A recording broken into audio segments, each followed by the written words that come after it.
Pada zaman dahulu, di tanah Jawa Timur, terdapat sebuah kerajaan yang dipenuhi dengan mistik dan kekuatan yang luar biasa. Kerajaan Kahuripan didirikan oleh seorang pangeran berilmu tinggi bernama Airlangga pada tahun 1019 Masehi. Kerajaan ini merupakan kelanjutan dari kerajaan Mataram kuno periode Jawa Timur yang juga dikenal sebagai Kerajaan Medang. Awal mula berdirinya kerajaan Kahuripan dapat ditelusuri dari perang besar yang mengguncang kerajaan Medang. Pada tahun 1016, ibu kota kerajaan Medang di Watan diserang oleh Raja Wurawari dari Loaram yang merupakan sekutu dari kerajaan Sriwijaya. Raja Dharmawangsa Teguh yang memerintah kerajaan Medang pada saat itu berjuang dengan gagah berani, namun akhirnya tewas dalam pertempuran. Airlangga, ponakan dan menantu Dharmawangsa Teguh, berhasil selamat dan melarikan diri ke dalam hutan. Bersama dengan abdinya yang setia bernama Narotama, Airlangga hidup dalam kedamaian di hutan dan belajar ilmu dari para pertapa. 3 tahun berlalu, 3 pendeta ulung dari aliran Siwa, Buddha dan Mahabrahmana datang untuk meminta Airlangga agar melanjutkan tahta kerajaan Medang. Setelah menjadi raja,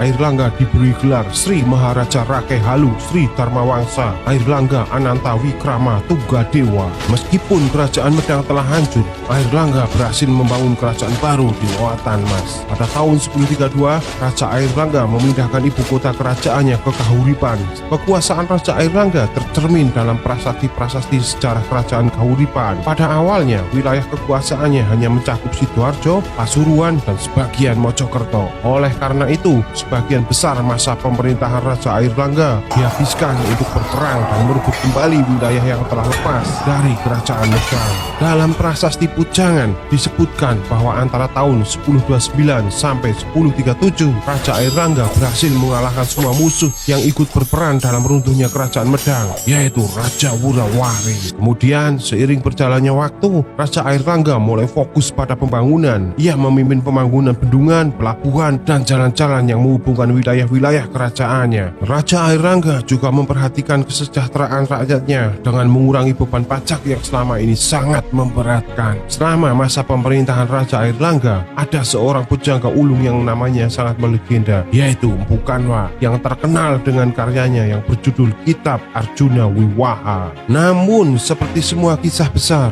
ada akhir dari kekuasaan kerajaan Kahuripan. Dalam prasasti Pamwatan diceritakan bahwa menjelang akhir masa pemerintahannya, Raja Airlangga memutuskan untuk memindahkan ibu kota kerajaan ke Daha. Sementara itu, ia juga harus menghadapi masalah suksesi kerajaan karena putrinya Sanggrama Wijaya Tunggadewi yang seharusnya menjadi pewaris tahta memilih untuk menjadi seorang pertapa. Untuk menghindari perebutan tahta di antara kedua putranya, pada tahun 1045 Raja Airlangga akhirnya memutuskan untuk membagi kerajaan ini kepada kedua putranya, Mapanji Karasakan dan Sri Samarawijaya. Kerajaan Jenggala yang ibu kotanya terletak di Kahuripan diberikan kepada Mapanji Karasakan, sementara kerajaan Panjalu atau Kediri yang berpusat di Daha diberikan kepada Sri Samarawijaya. Peristiwa ini menandai akhir dari pemerintahan kerajaan Kahuripan yang legendaris. Raja Airlangga sendiri memilih untuk mengakhiri masa tuanya sebagai seorang pertapa hingga akhir hayatnya pada tahun 1049. Dengan begitu,